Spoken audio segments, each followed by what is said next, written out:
My name is Alicia, and at 35 years old, I finally earned my master's degree after 5 grueling years of night classes, working full-time and raising 2 children. I should have been proud standing on that stage, but all I could see were 5 empty seats in the audience reserved for the family who never showed. I clutched my diploma, surrounded by celebrating graduates, yet completely alone. My achievement meant everything to me, but apparently nothing to them. The real gut punch came after the ceremony when my phone lit up with an urgent message from my husband. If you have ever felt betrayed by the people who should have been your biggest supporters, let me know where you are watching from. Hit that like button and subscribe to join a community who understands that family disappointment cuts deeper than any other pain. For the past 12 years, I had been married to Nathan, a 37-year-old software developer with a stable job at a tech company in Seattle. Together, we had 2 children: Ethan, our 14-year-old son who was going through that typical teenage phase of finding his parents embarrassing, and Sophia, our bright 11-year-old daughter who was becoming increasingly interested in her social life. We lived in a modest 4-bedroom house in the suburbs, not too flashy but comfortable enough, with a small backyard where the kids could play during the rare sunny days our city offered. I worked at Franklin Financial Services, a mid-sized investment firm where I had been employed for nearly 9 years. My job as a financial analyst was demanding, often requiring 50-plus hours per week, especially during tax season or when major clients needed reports. I was good at what I did, precise with numbers and patient with difficult clients, but year after year I watched as my male colleagues with less experience got promoted ahead of me. "You need more credentials," my boss would say during my performance reviews. "A bachelor's degree in finance is great, but everyone has that. If you want to move up to senior management, you need a master's." After the 3rd time being passed over for promotion, I made up my mind. I would get that master's degree in business administration no matter what it took. The university across town offered evening classes designed for working professionals. It would take 5 years of part-time study, but I figured it was worth the investment in my future. What I did not fully anticipate was how punishing the schedule would be. I would wake up at 5:30 a.m. to prepare breakfast for the family and pack lunches for the kids. Then I would work a full-day rush to class 3 evenings a week from 6 to 9 p.m. and come home exhausted to find dishes in the sink and homework that still needed checking. On the weekends, instead of relaxing, I would lock myself in our home office for hours to complete assignments, while Nathan took the kids to soccer games or birthday parties. "Mom is always studying," I once overheard Ethan complain to his father. "She never has time for us anymore." Those words stung, but I tried to rationalize it. This was temporary. This was for our future. Once I had my degree and the promotion that would follow, we would have more financial stability. Maybe even enough for that family vacation to Disney World the kids had been begging for. My relationship with my brother Derek complicated things further. 3 years older than me, at 38, Derek had always been the golden child in our family. He ran a successful real estate business, lived in a waterfront property, and as a bachelor with no children enjoyed the freedom to travel extensively and indulge in expensive hobbies like sailing and wine collecting. Our parents, who lived 2 states away in California, never tried to hide their preference for him. When we were growing up, they attended every one of his football games but frequently missed my academic competitions. As adults, they would drop everything to help Derek renovate his kitchen but would find excuses when I needed someone to watch the kids during my final exams. "Your brother is just more fun to be around," my mother once told me after I confronted her about this imbalance. "You are always so serious and busy with your responsibilities." The irony was not lost on me that being responsible was somehow being held against me. Despite these frustrations, I persevered with my studies. I wrote papers after the kids went to bed, often staying up until 1 or 2 in the morning. I studied flashcards during my lunch breaks. I sacrificed vacations using that time to get ahead on coursework instead. When friends invited us to parties or weekend getaways, I usually declined, knowing I needed those hours for school. Nathan was supportive at first, picking up some of the slack at home and encouraging me when I felt overwhelmed. But as the years dragged on, his patience began to wear thin. "How much longer is this going to take?" he would ask. The kids barely see you anymore. Just 2 more years, I would assure him. Then 1 more year, then just a few more months. By the time my graduation finally approached, our marriage was strained. We still loved each other, but the distance between us had grown. Nathan had developed his own routines and social circles, often taking the kids to community events or to visit his parents without me. I had missed so many family dinners, school performances, and weekend outings that it had become normal for them to function without me. Which is why the graduation ceremony meant so much to me. It was not just about the degree or the career advancement opportunities it would bring. It was a chance to show my family, especially my children, that all those sacrifices had been for something meaningful. I wanted them to see me walk across that stage, to feel proud of their mother, to understand that women could pursue education at any stage of life. I wanted that moment of recognition, that collective celebration that would make the past 5 years of exhaustion worthwhile. When I graduate, I told Nathan about 6 months before the end of my program, I want everyone there. You, the kids, my parents, even my sister Melissa from Phoenix. This is going to be a big day for all of us. He had nodded and squeezed my hand. Of course, babe, we would not miss it for the world. How hollow those words would eventually sound. 6 months before my graduation ceremony, I began planning meticulously for what I envisioned would be one of the most important days of my life. The university had sent an email with all the details, including the limited number of guest tickets each graduate would receive. I immediately requested the maximum allocation of 6 tickets, 1 each, for Nathan, Ethan, Sophia, my mom, my dad, and my sister Melissa. I called my parents in California to give them the date, which they dutifully wrote down on their calendar. We will try our best to make it, sweetie, my mother said, in a tone that suggested she was already considering what might be more important. Still, I remained optimistic. This was my graduation after all. Surely they would prioritize it. Next, I reached out to Melissa, who lived in Phoenix with her husband and 3 children. Unlike our parents, she seemed genuinely excited for me. I am so proud of you, sis, she said. Working full-time, raising kids, and getting a master's degree, you are superwoman. I will book my flight next week. With family attendance seemingly secured, I turned my attention to the celebration afterward. I researched restaurants near the university and found a highly rated Italian place called Bellissimo that could accommodate our party of 8.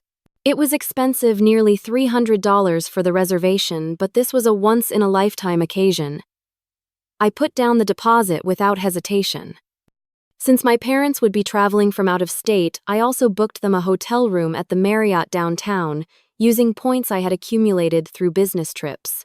Everything was falling into place, and for once I allowed myself to feel excitement rather than stress when thinking about school. 2 months before graduation, I splurged on a new dress. A sophisticated navy blue sheath with subtle lace detailing that would look appropriate under my graduation gown, but beautiful for the dinner afterward. I scheduled appointments for hair, makeup, and a manicure on the morning of the ceremony. These were luxuries I rarely indulged in, always putting family expenses first, but I wanted to look and feel my best on this day. Mom, you look pretty, Sophia said when I tried on the dress at home. Like when you and Dad got married in those pictures. Her comment brought tears to my eyes. I could not remember the last time I had dressed up for anything other than a work function. The daily grind of juggling responsibilities had left little time for personal vanity. 3 weeks before graduation, the first hint of trouble appeared. Derek called to catch up something he did sporadically when he remembered he had a sister. After asking perfunctory questions about my studies, he dropped a bombshell. By the way, I am throwing a massive barbecue at my place on May 15th. I just installed a new outdoor kitchen and want to break it in. You guys should come, the kids would love the pool. My stomach dropped. Derek, that is my graduation day. I told everyone months ago. There was a pause on the line. Oh, right, I forgot about that. Can you change your barbecue to another weekend? I asked, trying to keep my voice level. Not really, he replied, sounding unconcerned. I have already invited like 30 people, including clients who are only in town that weekend. But Hey, when does your ceremony end? Maybe you can stop by afterward. I felt my blood pressure rising. The ceremony is at 2 p.m. and will probably go until 5. Then we have dinner reservations. But that is not the point. My family is supposed to be at my graduation. Come on, Alicia, Derek said with that dismissive tone he had perfected since childhood. It is just a graduation. You already had one for your bachelor's degree. This is just a piece of paper saying you took some extra classes. I was speechless. Just a piece of paper, 5 years of sacrifice reduced to some extra classes, before I could formulate a response that was not purely profanity, Derek continued. Look, Mom and Dad are coming to my barbecue. They already confirmed. And they are bringing Aunt Susan and Uncle Joe, who are visiting from Florida. You know how rarely we see them. Now I was truly seeing red. You told Mom and Dad about your barbecue before checking with me about the date. Even though you knew my graduation was coming up, I did not realize it was such a big deal, he said defensively. You are 35, not 22. It is not like this is your first rodeo. We argued for another 10 minutes with Derek refusing to budge and me growing increasingly upset. By the time I hung up, I was shaking with anger and fighting back tears. I immediately called my mother, hoping she would see reason and prioritize my graduation. Mom, Derek scheduled a barbecue on my graduation day. You cannot go to that instead. Her response was infuriatingly diplomatic. Oh dear, what bad timing. Cannot you both reschedule? No, Mom. The university does not change commencement dates for individuals. This has been planned for a year. I told you about it 6 months ago. Well, it is just so difficult, she sighed. Your aunt and uncle will be here from Florida, and you know your father loves Derek's barbecues. Cannot we come to both? The conversation went downhill from there, with my mother suggesting I was being selfish for not understanding the family's desire to attend both events, as if that were physically possible with the timing and distance involved. That evening, I tearfully recounted the conversation to Nathan, expecting his unwavering support. He listened attentively, rubbing my back as I expressed my hurt and disappointment. Your family has always been like this, he said soothingly. But hey, you will still have us there cheering you on. Me and the kids will be your fan club. That is what really matters, right? His words calmed me somewhat. He was right. As long as my immediate family, my husband and children were there to support me, I could handle my parents' predictable preference for Derek. After all, Nathan and the kids had witnessed the daily struggle, the late nights, the stress, headaches, the missed family events. They understood what this achievement meant to me. Promise me you 3 will be there, I said, looking into his eyes. No matter what. I promise, Nathan replied, kissing my forehead. Nothing could keep us away. I wanted desperately to believe him. The day before graduation arrived with a flurry of last-minute preparations. I picked up my cap and gown from the university bookstore, carefully hanging them in our bedroom. I polished my best shoes, a pair of black pumps that were professional yet comfortable enough to walk across a stage without stumbling. I charged my phone and camera to ensure I could capture plenty of memories. My excitement was tinged with anxiety. Despite Nathan's assurances, I could not shake the feeling that something would go wrong. I had received a formal email from my parents 2 days earlier explaining in overly polite language that they would be attending Derek's barbecue instead of my graduation. They promised to take me to dinner the next time they were in town to celebrate. I had read the email once, then deleted it without responding. Melissa had also backed out, calling with genuine regret in her voice to explain that her youngest had come down with chickenpox, making travel impossible. I understood her situation completely, but it still added to my growing sense of abandonment. At least I still have you 3, I said to Nathan as we prepared dinner that evening. He nodded distractedly, focused on his phone. I noticed he had been texting frequently throughout the day, but thought nothing of it until my own phone rang. It was my mother. Alicia, I just wanted to call and see if the kids are still coming to Derek's tomorrow. He is setting up games for all the children, and Sophia and Ethan are on his list. I nearly dropped the pot of pasta I was draining. What? No, Mom? The kids are coming to my graduation. With Nathan. Oh, she sounded confused. Derek said Nathan mentioned bringing them to the barbecue. There will be several families there with children their age, and Derek hired a lifeguard for the pool. They would have much more fun than sitting through a long ceremony. My hands were shaking as I set down the pot and stepped away from the stove. I looked at Nathan, who was suddenly very interested in chopping vegetables. Mom, I need to go, I said abruptly and ended the call. The silence in the kitchen was deafening until I broke it. Nathan, why does my mother think you and the kids are going to Derek's barbecue tomorrow? He would not meet my eyes. I might have mentioned to Derek that the kids were asking about the party. They heard about the pool and the games from their cousins. And you told him you were bringing them without discussing it with me first? Nathan finally looked up, his expression a mixture of guilt and defiance. Alicia, be reasonable. The ceremony is going to be 3 hours of sitting quietly while hundreds of names are called. The kids will be bored out of their minds. So instead of teaching them about supporting family and celebrating achievements, you are teaching them that fun always comes first. My voice was rising despite my efforts to stay calm. This graduation represents 5 years of sacrificing time with them to build a better future for us. Do you not think it is important for them to see that hard work pays off? Nathan sighed heavily.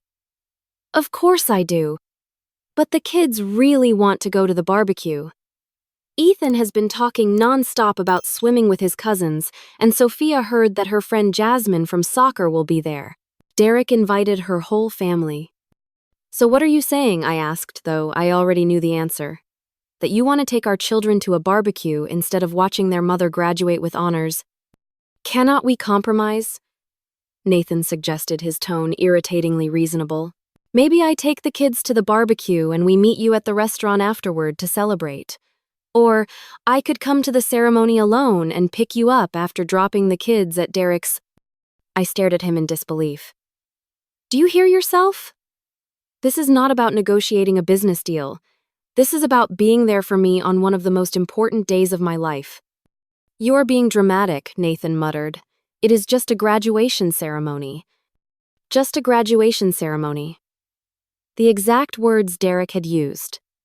As if my accomplishment was trivial, a minor inconvenience in their social calendars. 5 years, Nathan, I said, my voice quivering.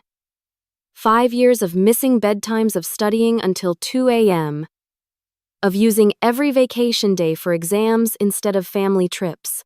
5 years of you complaining about my absence, of the kids feeling neglected, of me carrying guilt on top of exhaustion. And now that it is finally over, now that I want one day, just one single day of recognition and support, you are all too busy with a barbecue. The kids should be able to decide for themselves, he countered. They are 14 and 11. Of course, they would choose a pool party over a graduation ceremony. That is why parents make decisions based on values, not on what is more fun. The argument escalated from there. Ethan and Sophia came downstairs, drawn by our raised voices. When they realized what we were fighting about, they predictably sided with their father Ethan, declaring that only nerds care about graduation ceremonies, and Sophia tearfully asking why I wanted to ruin their fun. I went to bed that night without eating dinner, too upset to stomach food. Nathan slept on the couch, a rare occurrence in our marriage. As I lay awake staring at the ceiling, I wondered how we had reached this point. How had my family become so disconnected from my life, so dismissive of my achievements? The irony was painful.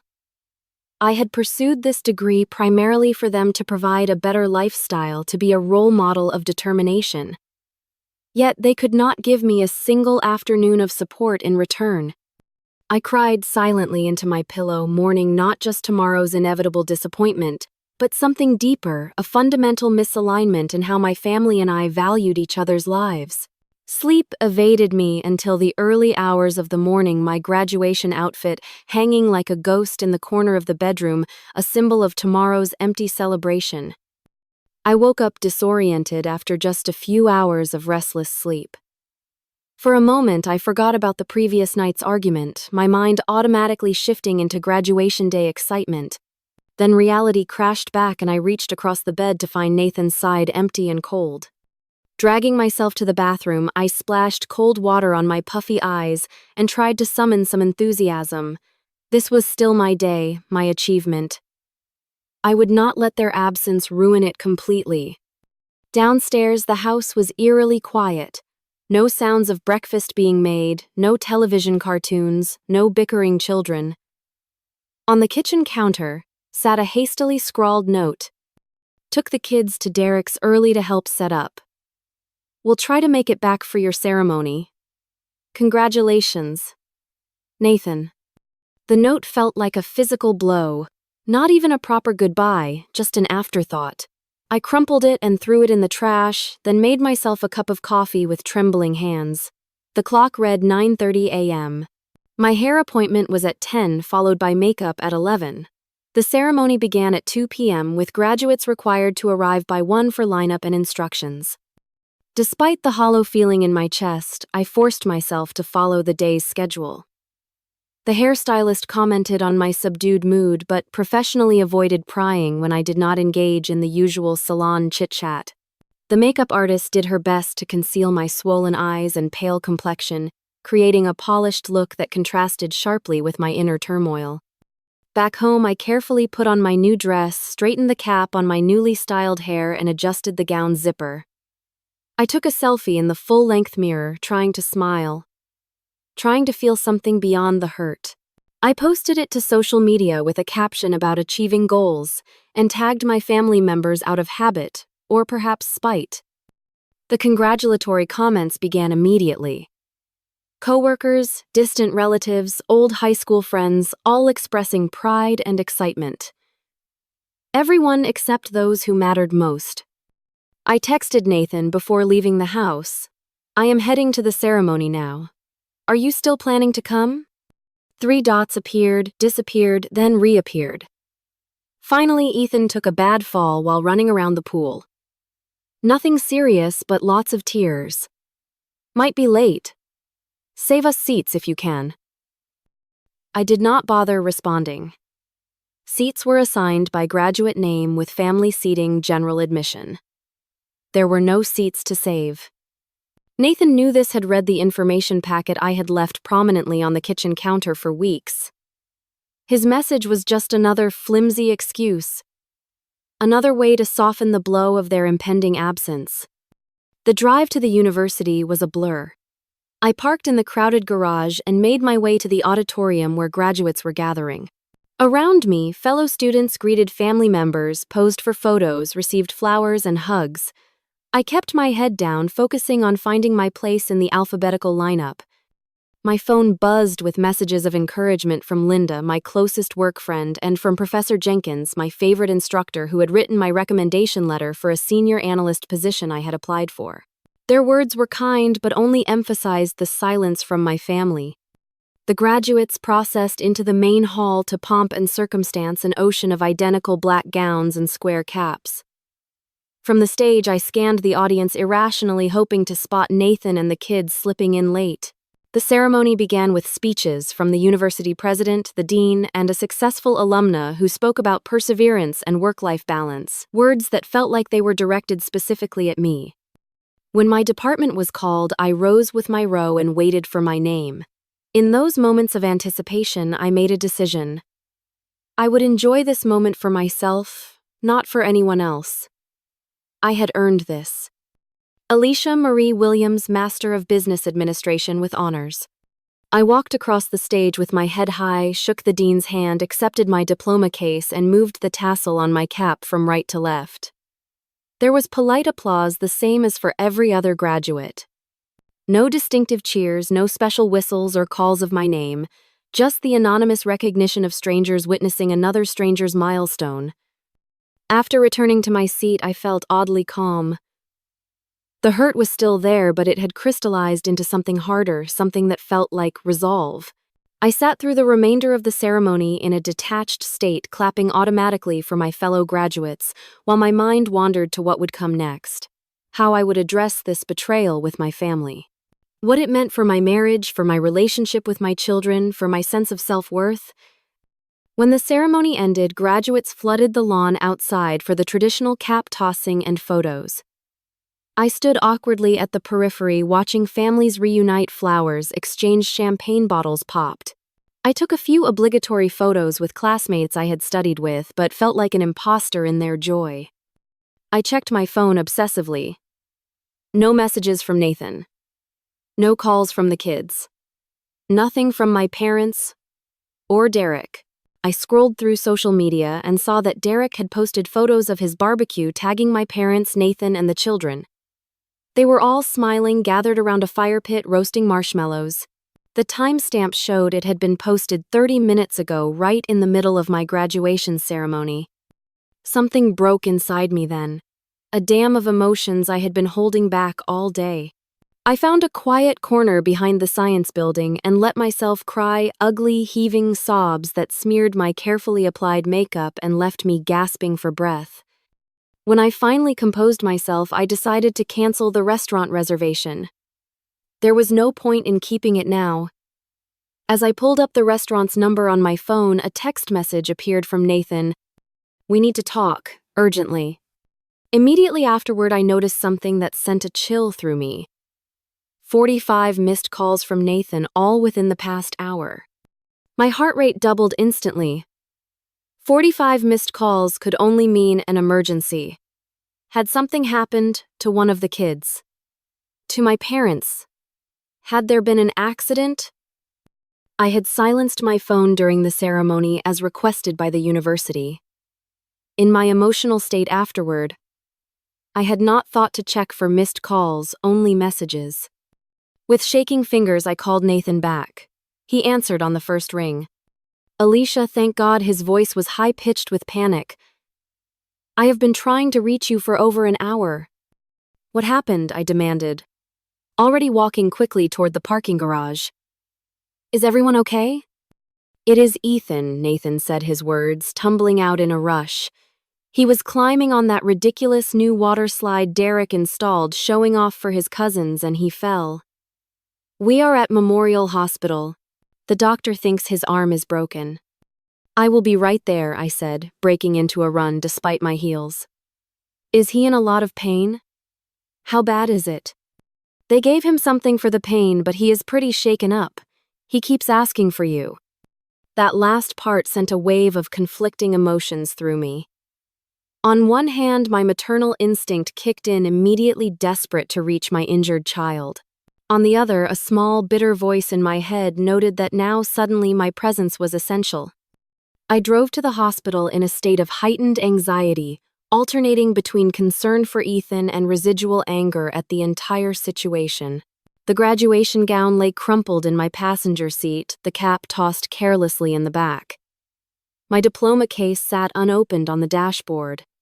Memorial Hospital was only 15 minutes from campus, but the drive felt interminable. I found parking in the emergency lot and rushed inside, still wearing my navy blue dress, my carefully styled hair now falling loose around my shoulders. The emergency room was busy with the typical Saturday afternoon cases. I gave Ethan's name at the reception desk and was directed to Bay 7. Drawing back the curtain, I found a scene that stopped me in my tracks. Ethan lay on the bed, his right arm encased in a temporary splint, his face tear-stained but calm. Around him stood not just Nathan and Sophia, but my parents, Derek, and a doctor reviewing some x-rays. They all turned to look at me as I entered, expressions ranging from relief to guilt, to something that looked uncomfortably like pity. Mom, Ethan called out, his voice small and childlike despite his teenage status. "You came." I moved immediately to his side, maternal instinct overriding everything else. "Of course I came, sweetheart. How are you feeling? What happened?" As I smoothed his hair back from his forehead, the doctor approached and introduced himself as Dr. Ramirez. "Your son has a simple fracture of the radius," he explained, pointing to the x-ray. "Painful but straightforward. We will put a cast on it and he should heal completely in about 6 weeks." I nodded gratefully, relief washing over me. A broken arm was serious but manageable. Not life-threatening. Not permanent. He was very brave, my mother interjected, patting Ethan's leg. Barely cried at all after the initial shock. I acknowledged her with a tight smile but could not bring myself to engage further. The fact that they were all here gathered around my son when they could not be bothered to attend my graduation felt like salt in an open wound. Derek stepped forward, his expression contrite. Thank God you got here, sis. The little man has been asking for you nonstop. Something in his casual tone, the ease with which he acted as if this were just a normal family gathering rather than the culmination of a profound betrayal, snapped what remained of my composure. Thank God I got here, I repeated, my voice dangerously quiet. As opposed to where I was before graduating alone, while my entire family enjoyed a barbecue, an uncomfortable silence fell over the small space. Nathan shot me. A warning look silently pleading for me to not do this here. Not now. But 5 years of suppressed exhaustion, frustration, and hurt had reached a boiling point. I just spent the most important day of my professional life completely alone. I continued, my voice trembling but clear. No husband, no children, no parents, not even a single text message of congratulations, because a barbecue and a pool party were more important than 5 years of sacrifice and hard work. Alicia, my father began, his tone placating. This is hardly the time or place. When would be a better time, Dad? I asked, tears threatening again. When I am back to being invisible, when I am back to being the responsible one who never gets acknowledged, when I am back to putting everyone else first while none of you can spare a single afternoon for me. My mother looked genuinely confused. Honey, we did not realize it meant this much to you. It is just a ceremony. Just a ceremony, I repeated hollowly. Just like it is just a degree. Just an accomplishment. Just my life. Derek, clearly uncomfortable with the tension, attempted to deflect. Look, what matters now is that Ethan is going to be okay. This was an emergency situation. And if there had not been an emergency, I challenged him. Would any of you have regretted missing my graduation? Would you have even thought about me at all today? The silence that followed was answer enough. Nathan stepped forward, placing a hand on my arm. Alicia, you are upset and you have every right to be. But Ethan needs calm right now. We can discuss this later. I looked at my son, who was watching the adult drama unfold with wide, anxious eyes. Sophia stood beside him, chewing her lip nervously. They did not deserve to witness this, to be caught in the crossfire of adult resentments. You are right, I conceded, taking a deep breath. Ethan needs us to focus on him right now. I turned my attention fully to my son, asking him about the doctor's examination, making sure he understood what would happen next with the casting process.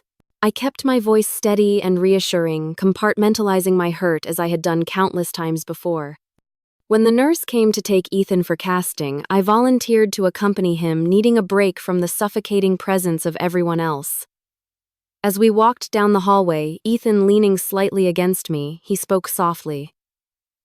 I am sorry I missed your graduation, Mom. I really wanted to go to the party and Dad said it would be okay. I swallowed hard. It is not your fault, sweetie. Adults made those decisions, not you. But you are sad. Yes, I admitted, seeing no point in lying to him. I am sad, but I am also very proud of myself, and I hope someday you will understand why today was important. He nodded solemnly, his young face contemplative in a way that made him look suddenly older. I am proud of you too, Mom. Even if I did not see you get your diploma thing. His simple words were the first genuine recognition I had received all day, and they meant more coming from him than they would have from anyone else. After Ethan's arm was properly cast, we returned to find the emergency room bay empty, except for Nathan, who explained that my parents and Derek had gone to get coffee in the cafeteria. Sophia had accompanied them, apparently more interested in the hospital vending machines than in her brother's medical procedure. The doctor says we can take him home, Nathan said, handing me the discharge paperwork. He has a prescription for pain medication that we need to fill. I nodded mechanically, still operating in mother mode, prioritizing Ethan's needs above everything else. I will take him home. You can pick up the prescription. Alicia Nathan began hesitantly about today. Not now, I cut him off. Not in front of Ethan. Just then, my phone rang. It was Linda, my coworker, who had promised to attend the graduation ceremony to support me. Alicia, where are you? I have been looking everywhere. I thought we were meeting by the fountain after the ceremony. I had completely forgotten our arrangement in the chaos of the emergency. Linda, I am so sorry. I am at Memorial Hospital. Ethan had an accident. Oh my God, is he okay? Her concern was immediate and genuine. A broken arm. We are about to head home. Do you need anything, company food, someone to pick up prescriptions? Her thoughtful offers, in stark contrast to my family's behavior, brought a lump to my throat. Actually, would you mind coming over later? I could use a friend right now. Of course, I will bring dinner. Text me your address. After ending the call, I noticed Nathan watching me with an odd expression. Who was that? He asked. Linda from work. She came to my graduation since no one else did, I replied pointedly. She is bringing dinner later.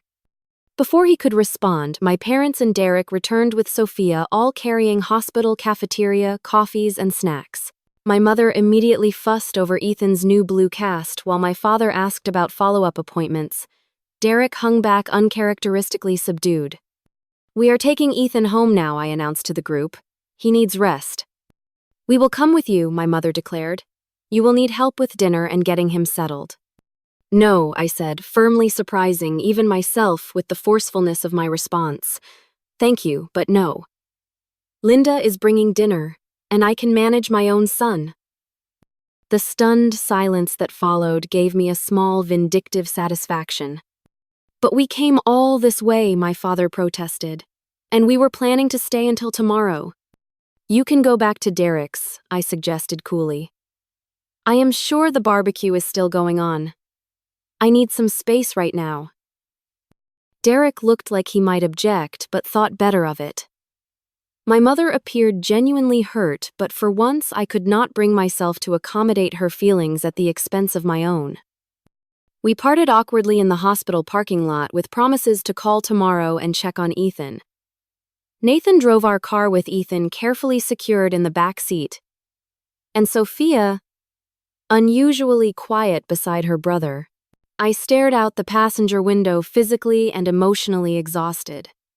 At home, I helped Ethan get comfortable on the living room couch with pillows propping up his arm and his favorite television show playing. Sophia retreated to her room, clearly sensing the tension between her parents. Nathan hovered uncertainly, waiting for the inevitable confrontation. I am going to change, I said, gesturing to my graduation outfit that I was still wearing.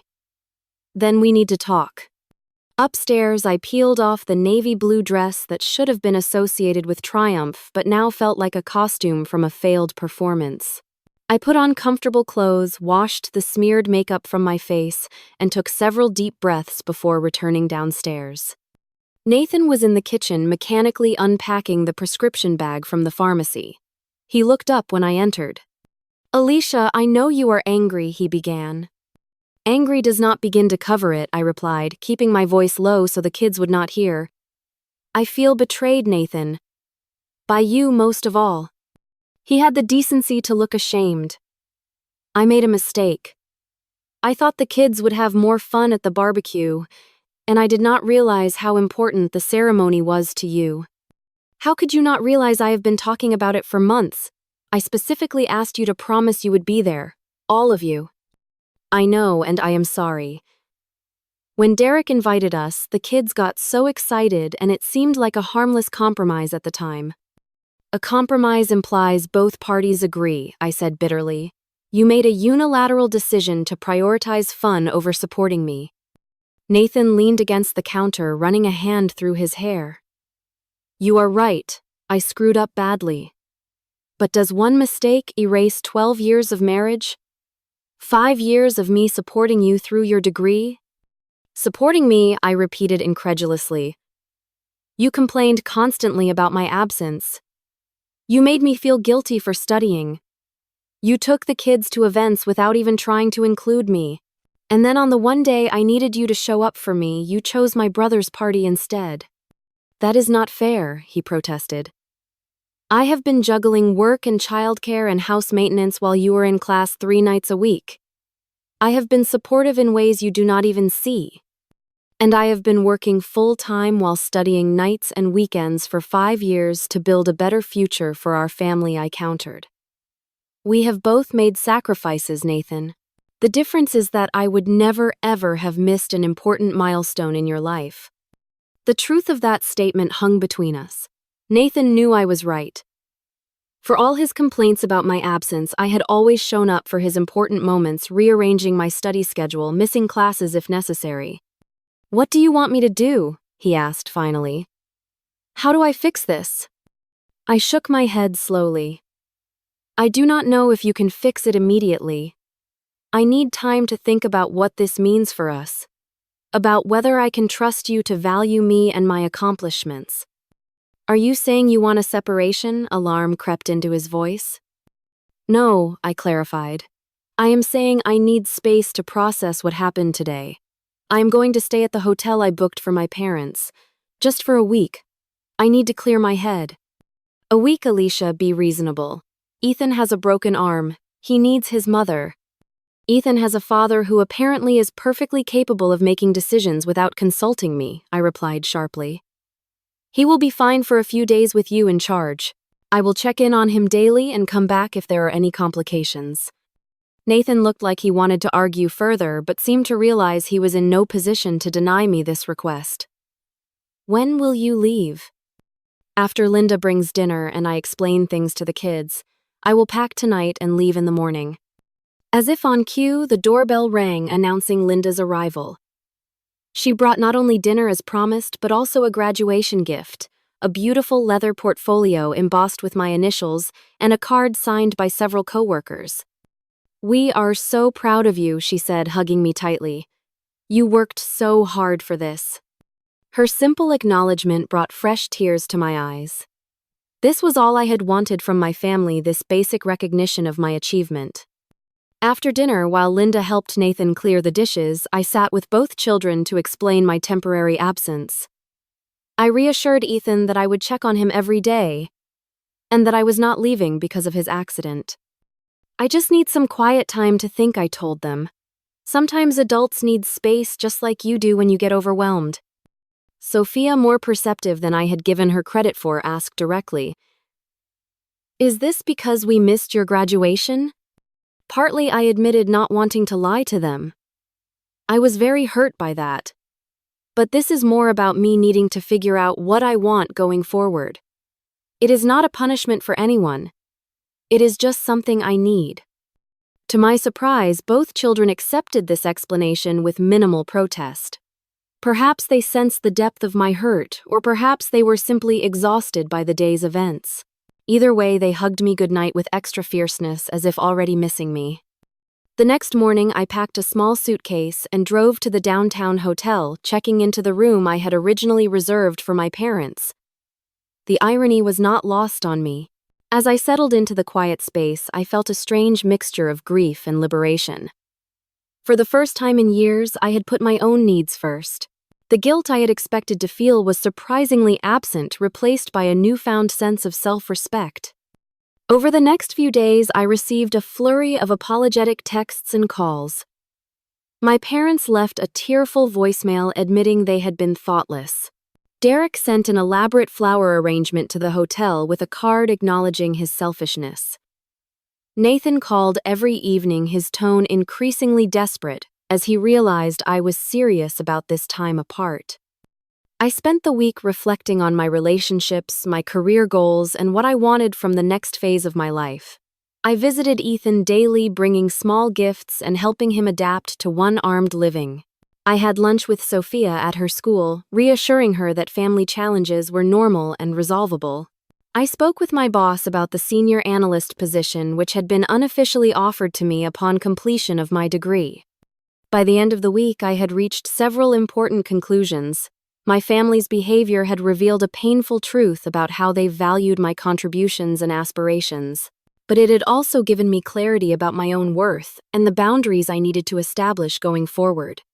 When I finally returned home, I was ready for the difficult conversations that would reshape our family dynamics.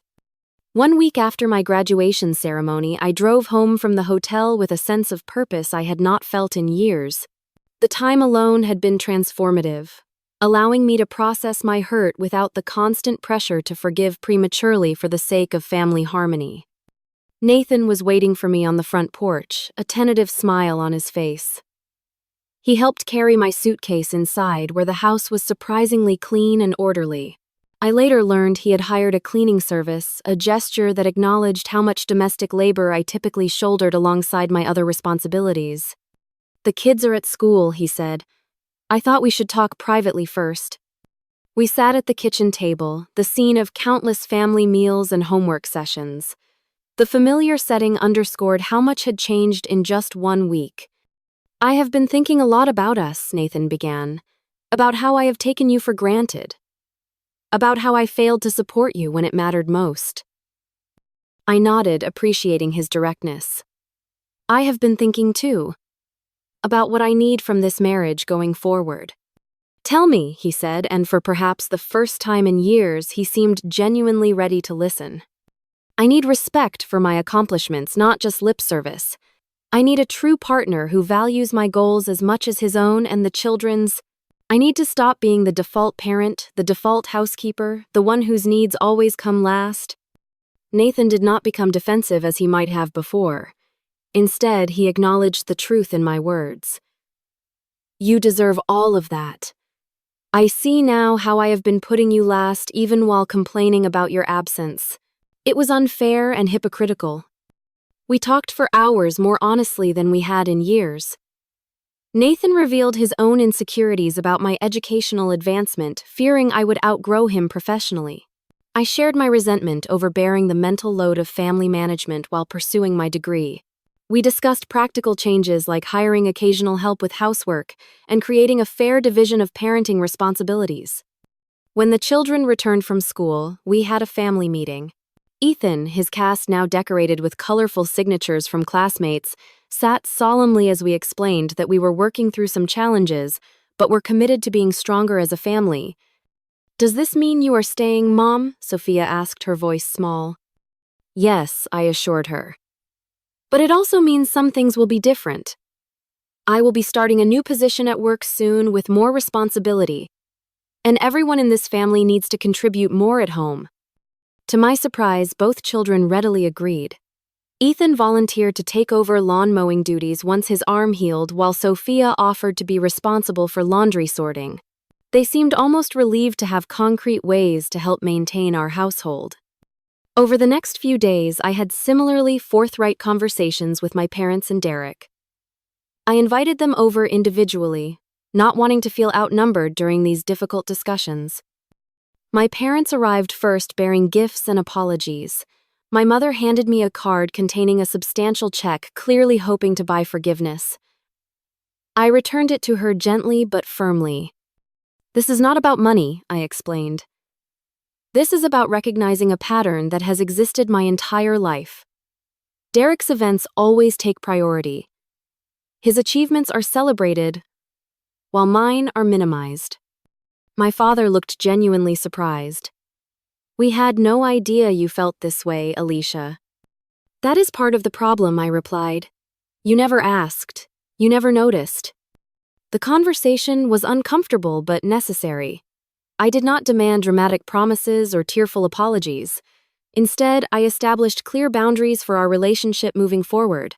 I would no longer accept last-minute cancellations or secondary status in family priorities. I would no longer exhaust myself trying to earn approval that was freely given to my brother. Derek's visit was equally revealing. Without the buffer of our parents or my children, he was forced to confront his role in the family dynamic. "I never intentionally tried to overshadow you," he insisted. "Intent does not erase impact," I countered. "Your barbecue could have been scheduled for any weekend. You chose my graduation day, then refused to change it." To his credit, Derek did not make excuses. "You are right. I have been selfish. I think I have gotten used to being the center of attention in this family."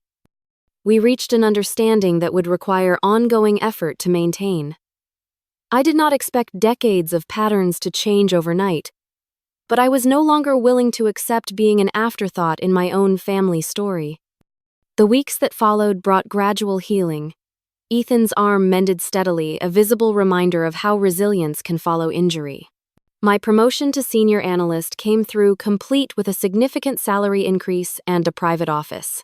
The extra income allowed us to hire a weekly cleaning service, relieving some of the domestic burden that had contributed to my exhaustion.